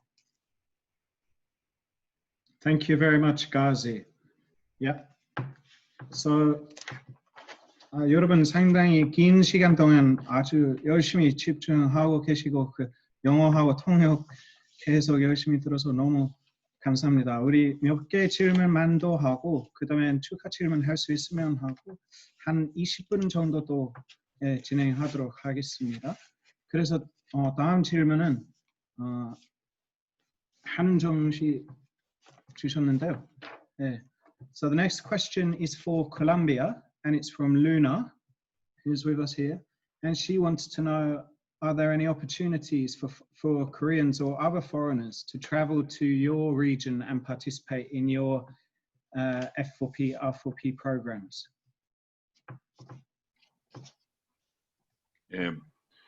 Yes, thank you for the question. And yes, there's always the possibility.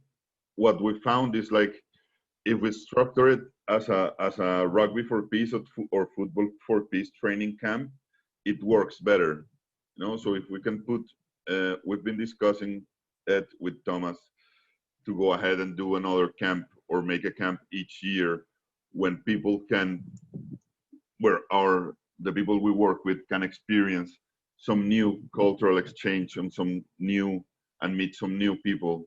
That would be great. 네. 그래서 사실 항상 당연히 저희는 그런 가능성이 있다고 생각을 합니다.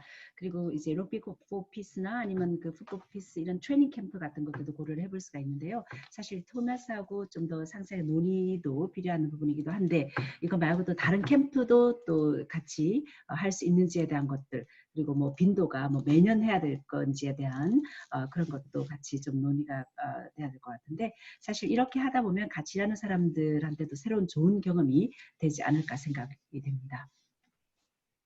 Yeah. So as soon as everything gets a little bit more normal and you can predict what's going to happen next or the next few months or something like that, there's the interest and there's the willingness, not only from us but also from the public sector, to establish some kind of regular rugby for peace exchange or event here in Colombia every year.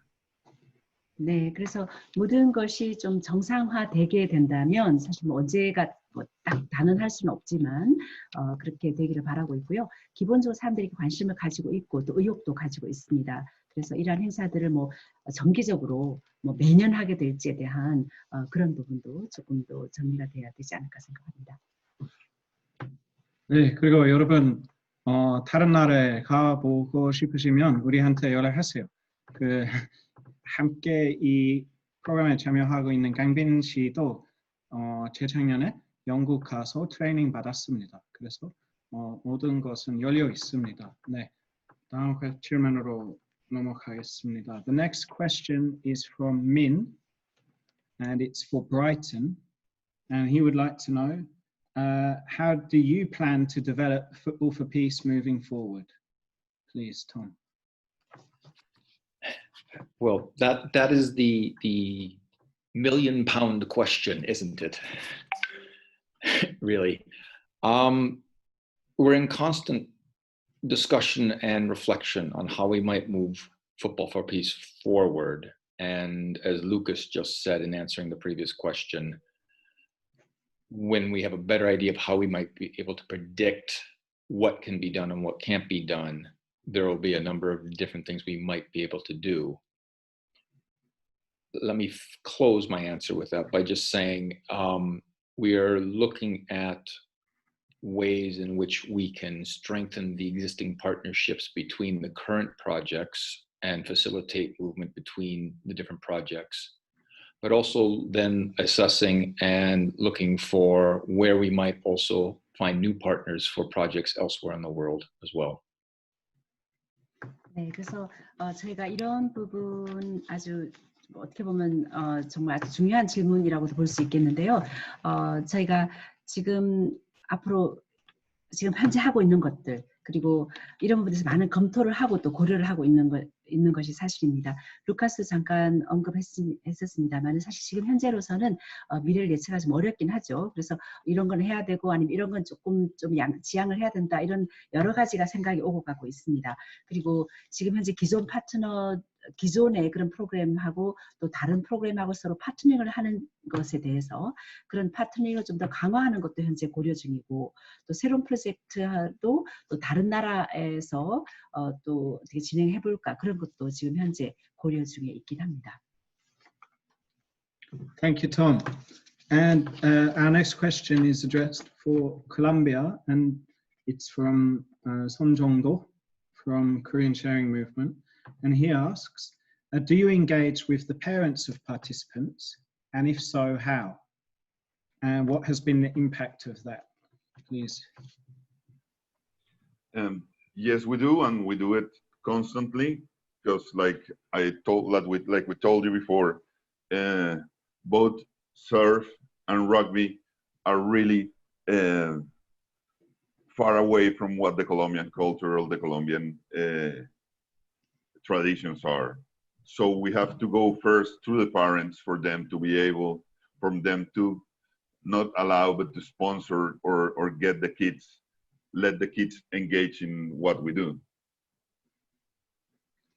네, 지속적으로 그런 것들을 저희가 하고 있는데요. 앞서 말씀드렸다시피 서핑이라든가 럭비 같은 것들은 콜롬비아 원래 전통 문화와는 좀 거리가 먼 것이 사실입니다. 그렇기 때문에 시작하기 전에 먼저 부모님한테 찾아가서 이렇게 자녀들을 참여할 수 있는지에 대한 것들을 저희가 그런 작업을 하고 있습니다.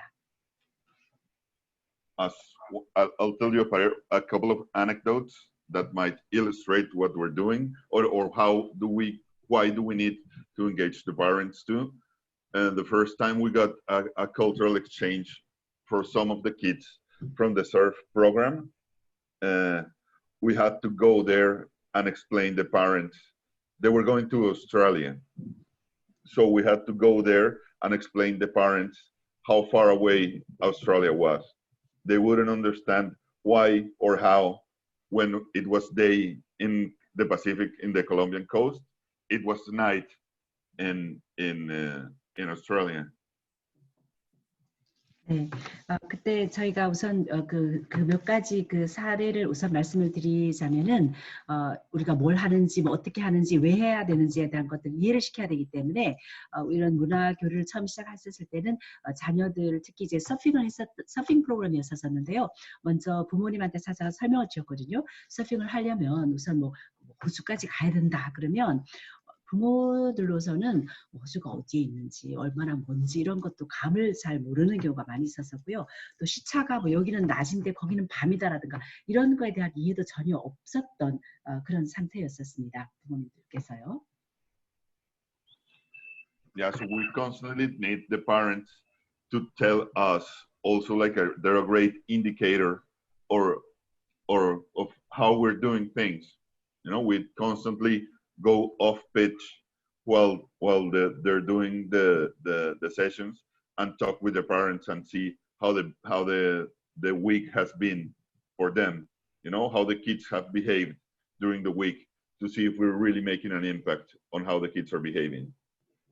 네, 그런데 하나의 이런 그 지표로라 그럴까요? 그게 말할 수 있는 것들이 제가 부모님들한테 가서 자녀들이 뭐 어린 애들이 이렇게 행동하더라, 주중에는 이렇게 하더라, 뭐 주말에 어떻게 하더라 이렇게 상세하게 이렇게 얘기를 하고 또 그것이 변하는 그 과정을 통해 가지고 훨씬 더 저희들에게도 많이 기울어졌다고도 볼 수 있습니다. And for instance, in the rugby program, the parents or a couple of the parents are the ones who organize everything in terms of when we do tours and when we go out of where we usually practice to another pitches or something like that. Their mothers and fathers are the ones who help us get everything organized. 네, 그런데 럭비 프로그램에 있어서는 나중에 부모님들이 더 적극적으로 이런 투어도 아니면 연습하는 것들을 다 오거나이즈까지 해주시고 많은 도움을 주는 그런 경우가 생겼습니다. Yeah, so part of the discussion, or a couple of something that we have discussed with Graham and Thomas and the guys is being able to teach or to get those parents to go through the program. So then we will expand what we're doing not only to the kids, but also to their communities and families. 네, 그리고 경우에 따라서는 부모님들한테 이 프로그램에 대한 것들도 같이 그런 메시지라고 할까요? 그런 같이 가르치면서 자녀들뿐 아니라 부모들이 또 그 커뮤니티에서도 어떤 영향을 줄 수 있도록 되었습니다. Thank you, Luca. So, as we've been going along, we've had some extra questions come in, and seeing as there's only about 15 or so minutes, 20 minutes left, we thought we could ask you these extra questions, and just whoever wants to answer, Brighton, Ireland, Israel, or Colombia, or even Gambia, then just raise your hand and give us a brief answer for each of those, okay? So, the first question is from Bin. 그래서 이제 여러분 그 추가적으로 들어온 질문 몇 개 지금 여쭤볼 겁니다. 그래서 첫 번째는 그 강빈 씨가 평화축구 누가 제일 필요한 것 같냐? 어떤 사람들이 평화축구 참여했으면 필요하고 그리고 어떤 연령면 그거 어떻게 결정하냐? 그 질문인데요. 네, 바로 영어로 물어보도록 하겠습니다.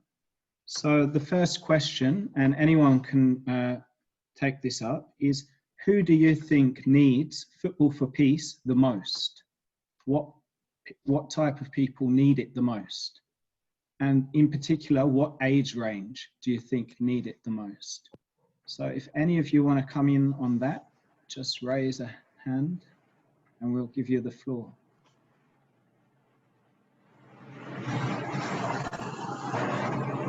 Luca? Thomas, yeah, go ahead.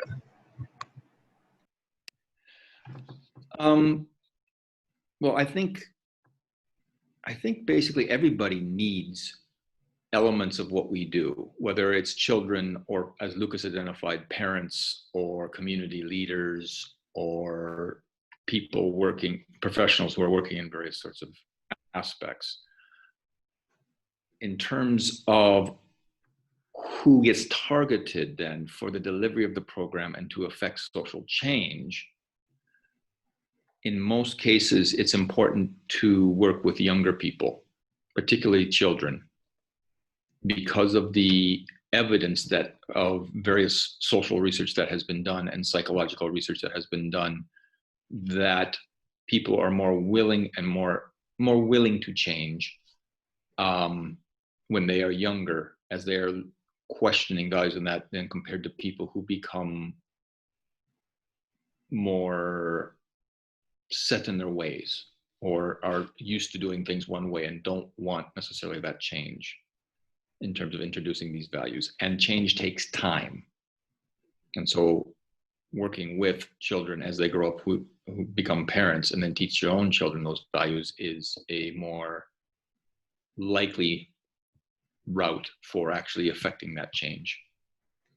네, 사실 이런 그 가치는 누구한테나 다 필요한 요소가 아닌가 생각됩니다. 그런데 루카스가 얘기했던 것처럼 부모도 필요할 수 있을 것이고 커뮤니티 리더나 아니면 전문인들, 전문직도 다 필요하겠죠. 그런데 저희가 생각할 때 타겟으로 맞추는 거는 아무래도 저희 이런 변화를 생각할 때는 아무래도 좀 어린이들을 대상으로 하고 있는데요. 그 이유가 사회적인 그런 연구나 아니면 심리적인 그런 연구조사를 보더라도 어렸을 때 특히 여러 가지 궁금한 것들이 많은, 그러니까 이미 고정관념이 생기기 전에 사람들한테 이런 걸 전달했었을 때 변화를 더 많이 크게 끌어낼 수가 있고, 또 왜냐하면 변화라는 건 하루아침에 이루어지는 것이 아니에요. 어느 정도 시간이 걸리기 때문에 일단 어린이 대상으로 하면 그 사람이 나중에 또 부모가 되고 또 이렇게 되면 훨씬 더 효과적이라고 보기 때문에 그렇습니다. Okay. Graham, you want to say something?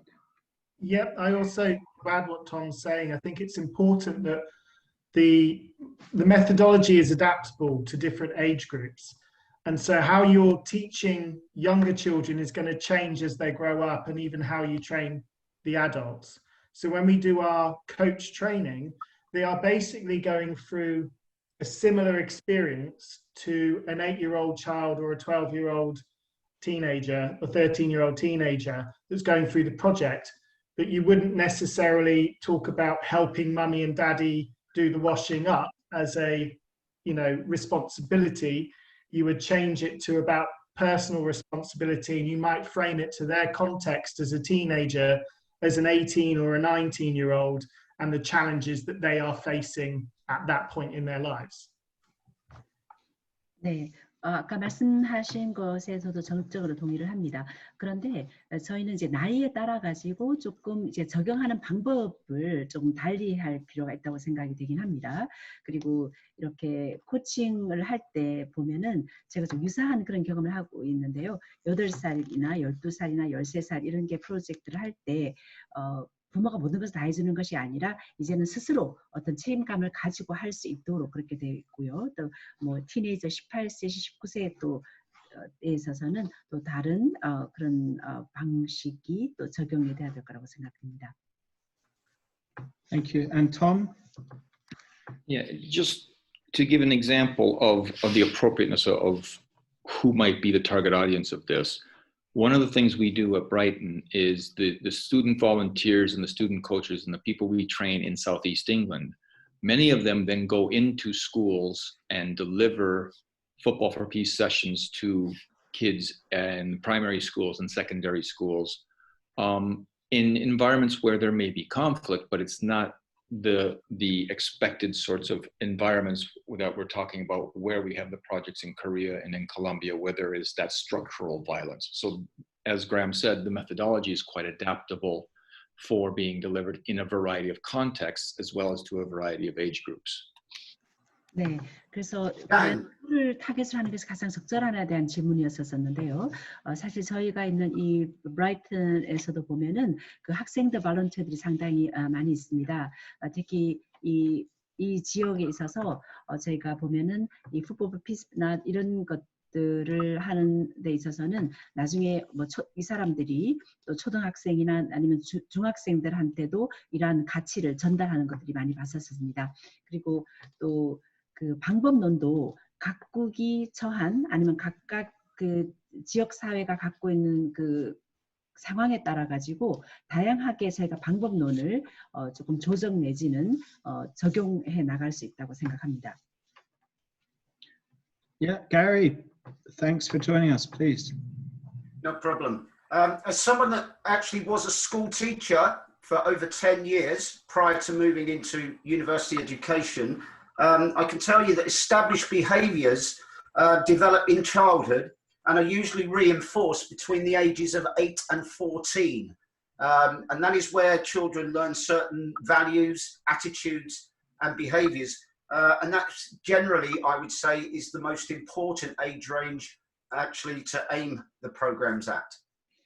네, 교사를 뭐 10년째 했던 그런 분들도 있었었는데 사실 어린이들 같은 경우는 보통 18살이나 뭐 14살 이때에 처음에 심었던 그런 버릇이랄까요? 그런 습관이나 가치라든가 행동 같은 것들은 계속 간다고 합니다. 그래서 저희들이 이 연령대를 가장 중심 타겟으로 현재 삼고 있습니다.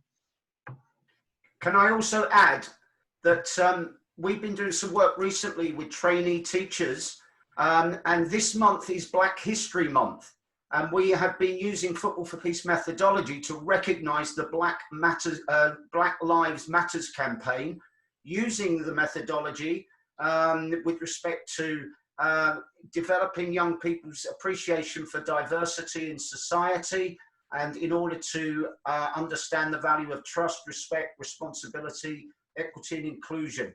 And this is in a physical education context. Physical education is about education. That is why it's called physical education. And what we've been doing this week is working with our trainee teachers on issues around social justice, fairness and human rights. 네, 저희가 그 교사들을 그런 트레이닝하는 그런 세션도 있는데요. 이번 주에 저희가 히스토리라는 것을 앞세워 가지고 흑인의 삶도 중요하다라는 블랙 라이프 매터스라는 것들을 내세웠는데, 이때도 저희가 풋볼 피스의 방법론을 동일하게 사용을 해서 젊은 사람들에게 그 사회의 다양성들을 존중할 수 있도록 그렇게 가치를 전달했었습니다. 그런 것을 통해서 신뢰와 또 책임감 그리고 존중을 배울 수 있게 하는 건데요. 사실 제가 체육이라고 하는 거는 영어로 하면은 physical education이니까 어디까지나 education, 즉 교육이 반드시 들어가고 있습니다.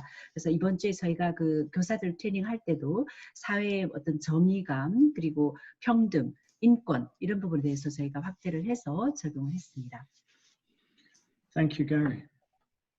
Can I just come in there, folks, just to pick up on what Gary was saying about education? I've been involved in sort of elite sport the last couple of years as well, and I find myself going back to my Football for Peace methodologies and values, and everybody needs them. So while Football for Peace, especially in Ireland, has been a sort of grassroots community program, you know, promoting community cohesion and all that sort of stuff, we can also use it as a tool to educate our elite athletes in developing their own values, especially at that age group that you're talking about, Gary, in maybe in the academies and so on, rather than being coming in and saying, I must be this, I must be that in order to become a top professional football player. They still need to hold certain values in order to be, you know, to achieve their personal goals and be the best that they can. So it shouldn't just be sidetracked just to grassroots and community. It can be used in other contexts, but that's the beauty of the program. It can be modeled whatever way you want to do it. 네, 그리고 제가 이제 그 얼마 전에 몇 년 동안 이런 그 트레이닝 같이 참여를 했었었는데요. 제가 생각하기에는 이렇게 풋볼 포 피스에 대한 이런 방법론이라든가 가치 같은 것들은 모든 사람들 다 필요하다고 생각이 됩니다. 지금 현재 아일랜드 같은 경우는 이 풋볼 포 피스 프로그램이 현재 일종의 그 민초 내지는 그래스루트의 커뮤니티 프로그램으로 돼 있지만은 이것이 또 전문 그런 프로 운동 선수들한테도 좋은 툴로 활용될 수 있다고 생각을 합니다. 왜냐하면 운동 선수들도 어떤 가치를 가지고 있어야 되고 단순히 뭐 위로만 계속 올라가는 것이 아니라, 그래서 개인적인 목표를 물론 달성하는 것도 중요하긴 하지만 그런 가치가 매우 중요하기 때문에 그렇고요. 또 그런 의미에서 우리 그 풋볼 피스가 갖고 있는 그런 방법론이 정말 매력적이라고 생각을 하고 어떠한 그 모든에도 다 적용이 될 수 있다고 생각을 다양하게 활용이 될 수 있기 때문에 그렇습니다. Okay, great, thank you.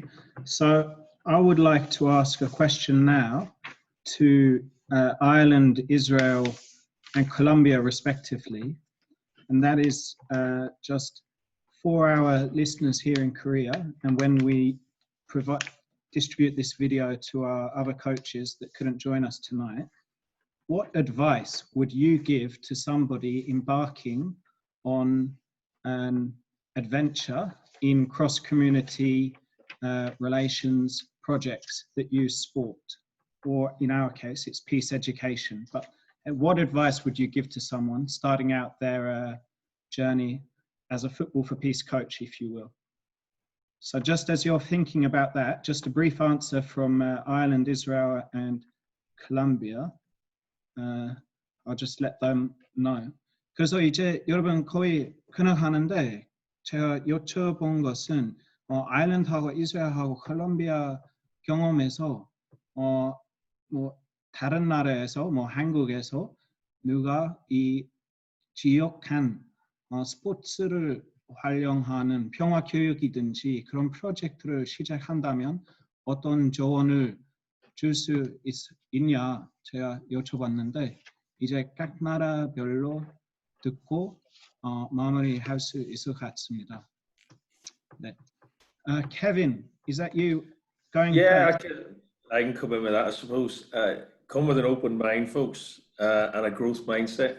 And we all have prejudices because we've all been subject to some kind of learning through our families, through our communities or whatever, but leave it at the door and embrace it, embrace people. And traveling as well. I think traveling is huge. I think it's, you know, it's your ticket to freedom. It's your ticket to more learning and growth. So, you know, be thankful that people are giving you them opportunities to go and visit other countries and mix with other people, and because human nature is the way it is. And that's why COVID is so desperate at the minute, that we can't interact and be at one with each other. But yeah, leave all your prejudices at the door, go with an open mind and grow, because you'll grow as a person.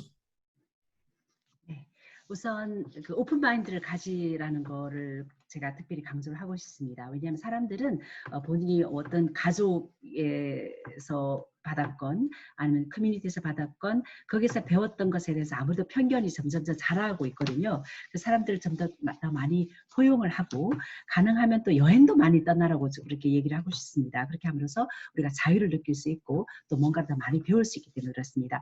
그런데 안타깝게도 지금 사실 사람들을 다른 나라를 많이 방문하고 또 사람들을 만남으로써 이런 소중한 그런 기회를 우리가 얻을 수 있는데, 안타깝게도 지금 코로나 상황 때문에 정말 어떨 때 정말 낙담이 많이 되는 그 상황이기도 합니다. 사람들 교류를 이렇게 막아야 되는 상황이기 때문에 그렇죠. 그래서 저는 과감하게 편견을 버리고 이제 오픈 마인드 되라, 그렇게 말씀을 드리고 싶습니다.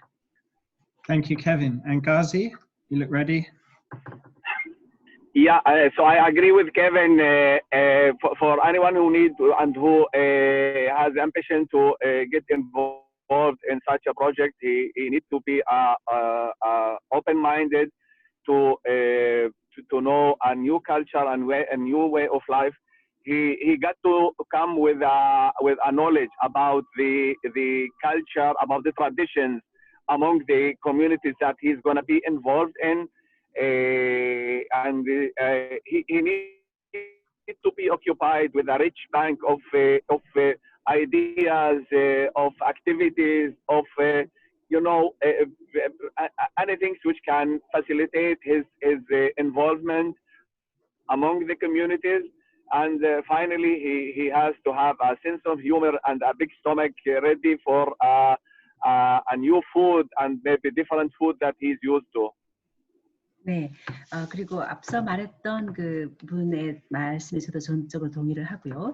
혹시라도 이러한 그 프로젝트에 대한 야망을 가지신 분이 있다면은 이렇게 새로운 문화나 또 다른 삶의 방식을 알고자 하는 그런 열린 마음을 일단 가져야 된다고 생각합니다. 그리고 또 본인이 참여하게 될 그 지역 사회에 대한 문화와 또 전통에 대한 부분도 잘 알아야 될 것이고요. 그래서 또 이렇게 적극적으로 참여를 해야 되고, 그런 아이디어라든가 액티비티를 실행하기 위해서 또 한편으로는 유머 감각도 좀 필요하지 않을까 생각이 되고, 또 그런 새로운 그런 신선한 그런 사고 방식도 필요하다고 생각합니다. Thank you, Ghazi. And Colombia? Well, I'd just have to agree with Kevin and Ghazi. Is just a mutual learning experience,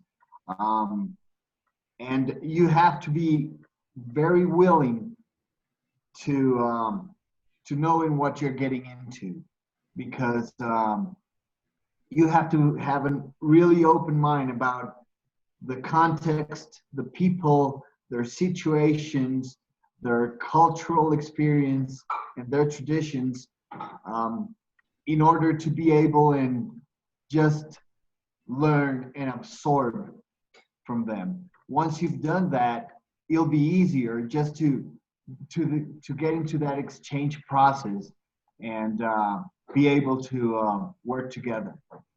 네, 방금 이제 가지나 케빈이 말씀하신 것 전적으로 동의를 합니다. 이것은 서로 배워가는 그런 경험이라고 생각을 하고요.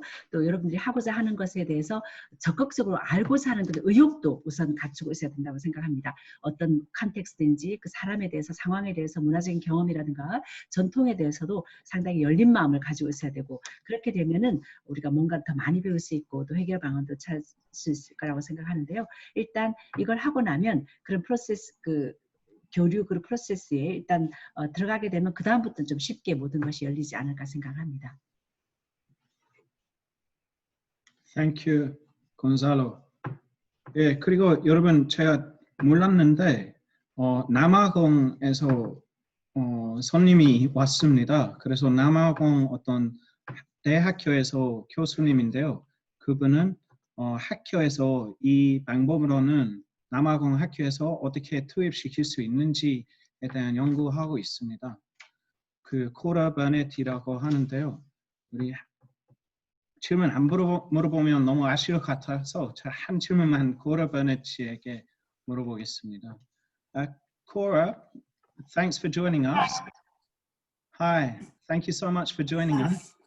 We just wondered if you could briefly mention about your work looking at getting this methodology into the curriculum in schools in South Africa. Thank you again for joining us. Okay, thank you. Yeah, actually the methodology is for me very much like we've been trained in physical education, but I think the power lies in the packaging of it. So in, I would say, Southern Africa, because I've just been busy with Namibia, and they've developed an integrated school, sport, and physical education policy, and I'm very instrumental there as well. And also for our 28,000 schools, as we know that Africa's got limited resources, so we need to retrain physical educators, but we can't have specialists. So I think the methodology is very powerful in the way it's packaged to do value-based education, also linked to sport education. 네, 그래서 제가 생각하기에는 이것의 가장 큰 그 파워라 그럴까요? 그리고 막강한 힘은 바로 이것이 많이 통합이 되어 있다는 그 패키징이 있다고 생각됩니다. 그래서 이러한 것들을 체육교육하고 같이 통합을 시키는 것도 매우 중요하고요. 또 지금 남아공 같은 경우에는 뭐 학교가 정말 많이 있어요. 뭐 1000개 이상의 학교가 있긴 하지만 좀 안타깝게도 좀 자원이 제한이 되어 있습니다. 그렇기 때문에 저희가 체육교사들을 다시 리트레이닝을 해야 되긴 하지만 지금 현재로는 전문가도 좀 부족하고 또 여러 가지 재원이 부족한 그런 상태입니다. 그래서 이러한 패키징이 어느 정도 힘을 발휘할 수 있지 않을까 생각을 합니다. Thank you, Cora, very much. And it's a shame that we couldn't hear more from all of you. It's really great to hear such diverse voices and diverse experiences. So I was just going to sum up for everybody in Korean. And if you want to get your hats ready, that's great. I'll sum up for everyone in Korean and then we'll be able to finish it off there. Okay? Thank you. Dan, before you sum up, yeah, I think we just, all of us want to just say a big thank you to Kunyung and yourself for organizing this and for all the translation your colleague has done as well. Thank you. 네, 마무리하기 전에 전반적으로 조직해 주신 분들 다시 감사드리고요. 또 이렇게 언어를 옮겨 주신 네, 감사합니다. 네, 아이고 여러분 아주 긴 시간 동안 열심히 집중해 주셔서 너무 감사합니다.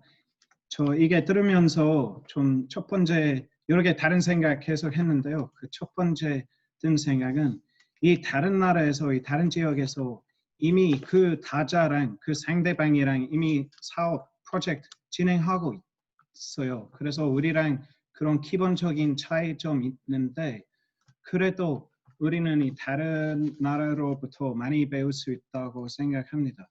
그리고 이게 자주 보편성하고 다양성 이야기 나왔는데 우리 평화축구 코리아에서는 축구가 보편적이라고 생각하지 않습니다.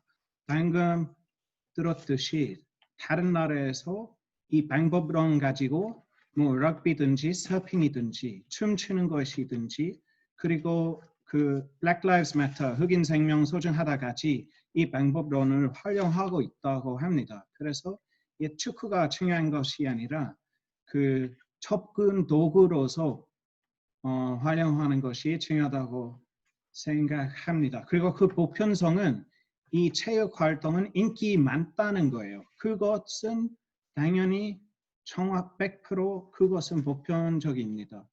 네.